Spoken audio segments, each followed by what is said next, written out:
Hey folks, today I'm going to go over how to repair a flat tire using one of these plug kits.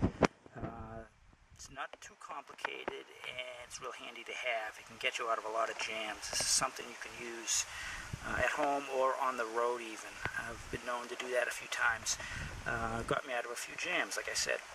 So you can pick this kit up at any auto parts store or even some home stores.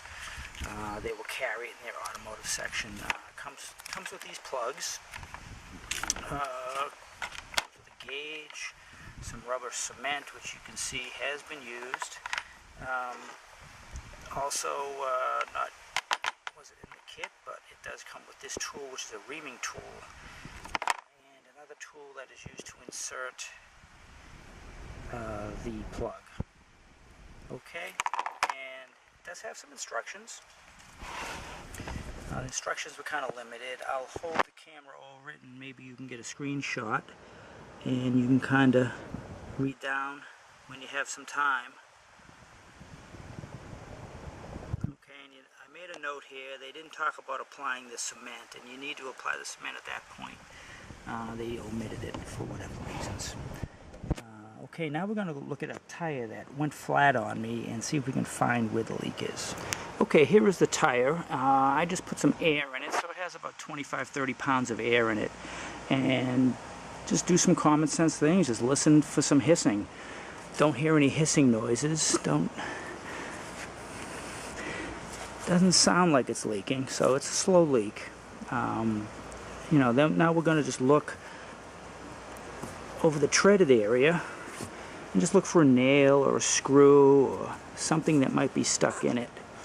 Okay, we'll go around the whole tire, okay, and see if we find anything. And I don't see anything obvious.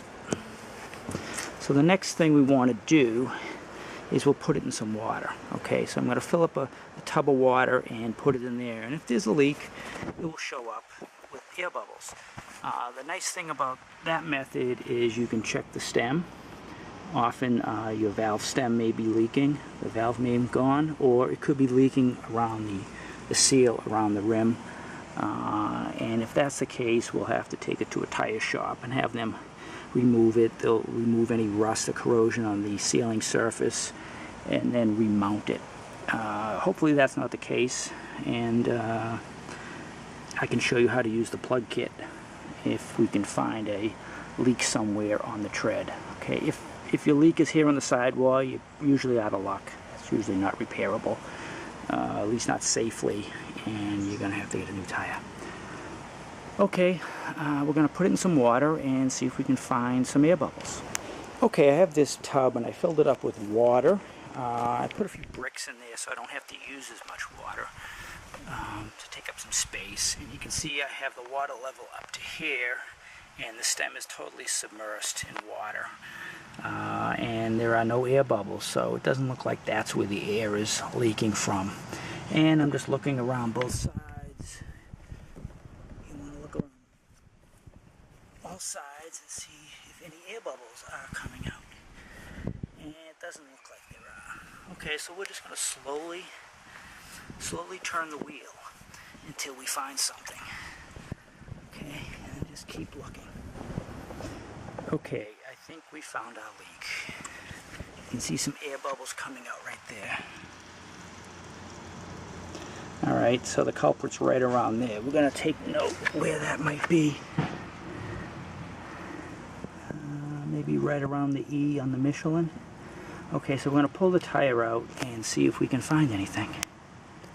Okay, I think we found our leak. There's no nail, but if I press on this, you can see those air bubbles coming out. Right, there's still a little bit of water on here, and that helps us find it.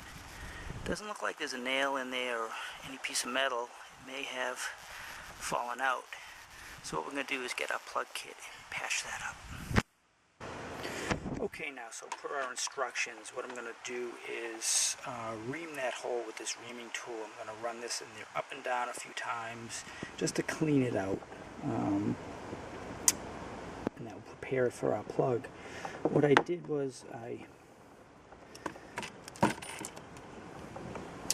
have the plug insertion tool here. I threaded the plug through the eye of the needle there. It's about 50-50 through, right centered. And next what we're going to do is we're going to coat this with some rubber cement. The rubber cement will act as a lubricant as well as help vulcanize the rubber. And then we'll go over to the tire and then insert this in 2/3 of the way in. And I've actually inserted it so much so that it was like 90% of the way in, and it still worked. Sometimes it's tough to control that. You have to use a lot of force to get it in. You don't want to use a twisting motion. You want to just push it straight in. You get to your 2/3 point and then pull it straight out without twisting. And again, use copious amounts of your rubber cement. This cement here, I also have this other rubber cement as a backup. And what will happen is you'll have two ears of the plug sticking out. You'll let it sit for a couple of minutes. That will vulcanize, and then you can cut it off. So this is what it looks like after I inserted the plug, and you can see the cement hardened there. And I'm just going to cut this off with a snipping tool here, a wire cutter. Okay, so there it goes, snipped right off. Now you'll have a little bit of a bump there. It's not a problem. That will wear right down as you drive. So anyway, I hope you found this informative and helpful, and thank you for watching.